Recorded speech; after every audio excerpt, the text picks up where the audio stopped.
Good evening. This is Monday, September 22nd, 43 days until the 2008 presidential election. There's a man running for president tonight who actually believes right now that deregulation has been a great thing for the U.S. economy. He has surrounded himself with lobbyists who made millions pushing for the regulatory changes that facilitated the current crisis. And he thinks that deregulation of the banking industry has been so great, we should do exactly the same thing with, make that two, health care. Naturally, his campaign today conducted a conference call to announce that the New York Times can no longer be considered a news organization. And when Politico.com chronicled the factual errors the campaign made during that conference call, the campaign then declared that the Politico writer is, quote, in the tank. Our fifth story on the countdown, the political implosion of John McCain. Whatever the senator is saying now, and he has taken at least two sides on this issue today alone. The Republican nominee having showed his hand in the current issue of Contingencies, the magazine of the actuarial profession. In an article that has his name on the byline, quoting from it, opening up the health insurance market to more vigorous nationwide competition, as we have done over the last decade in banking, would provide more choices of innovative products less burdened by the worst excesses of state-based regulation. The McCain campaign claiming that the senator was referring only to the regulatory change that allowed banks to operate across state lines, not banking deregulation at large. But since the what he meant to say candidate does not specify what he really meant in the article, we'll rely instead on McCain's anti-regulatory voting record, about which the Republican nominee telling Scott Pelley of 60 Minutes he has no regrets. In 1999, you were one of the senators who helped pass deregulation of Wall Street. Do you regret that now? No, I think the deregulation was probably helpful to the growth of our economy. And guess who else made light reading of the McCain healthcare deregulation article over the weekend? Well, the Obama campaign, up with a new ad today to prove it. We've seen what Bush-McCain policies have done to our economy.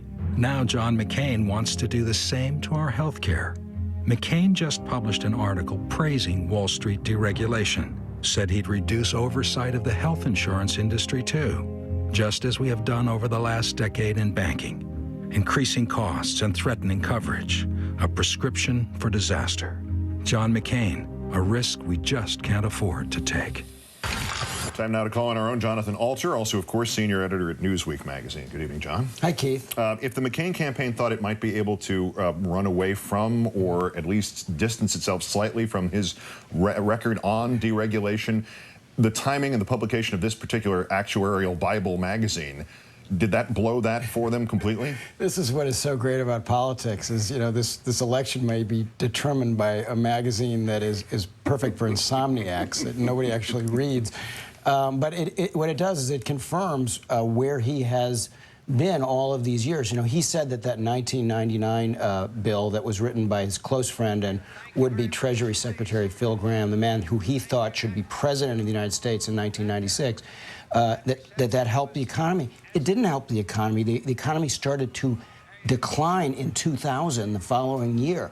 It was after the big years on Wall Street. All that it did was turn the big casino into an even bigger casino in a very, very unhealthy way. There is no record of him voting for regulation, increased regulation, going all the way back to the early 80s when he came to Congress. He redeemed himself slightly in 2005 by wanting more oversight of Fannie Mae and Freddie Mac, but only slightly. And as far as the basic risks that were assumed by Wall Street, he was always moving in the other direction. So for him to now claim that he's really been a regulator and in favor of regulation, he's trying to confuse us, Keith, on two words, reformer and regulator. He thinks that if he says reformer enough, people will believe that he also had faith in regulation. Well, they reformed the rules as they were and made them much more easy for people to play Wild West out there. That is reform, like Napoleon had reform. Yeah, it's even worse than that, because you remember the Keating 5 scandal that he was a part of, which, by the way, it's crazy, but there's been very little about it in the press in the last few weeks. And McCain thinks he's getting a hard time. He's really getting a free ride on the fact that he was in the middle of the last great financial scandal in our country. But his reaction to that, you would have thought, would have been more regulation of the financial services industry.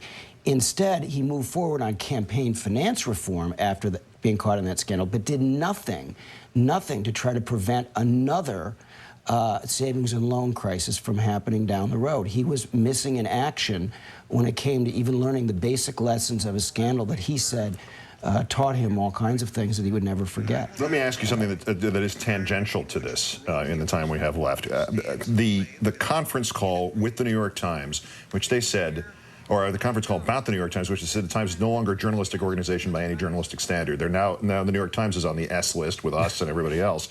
Politico.com came back and listed the factual errors that they made in this conference call. So now the claim was, well, now Politico is also on the list. They're in the tank. Is this still an idea of rallying the base against the media, or is this just panic?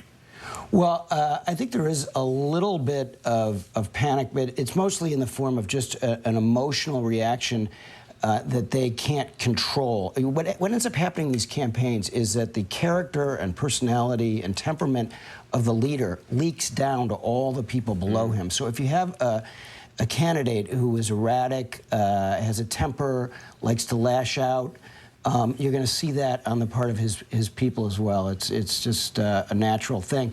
And it's also just really trying to not just work the refs the way they do in basketball, but actually get on the court and push the refs, hoping that their bosses will go, oh, well, you know, we don't want to get in trouble with the guy who might be president, so we'll move in the other direction and go easier on him. I don't think it's going to work in this case. No, because there's always more refs.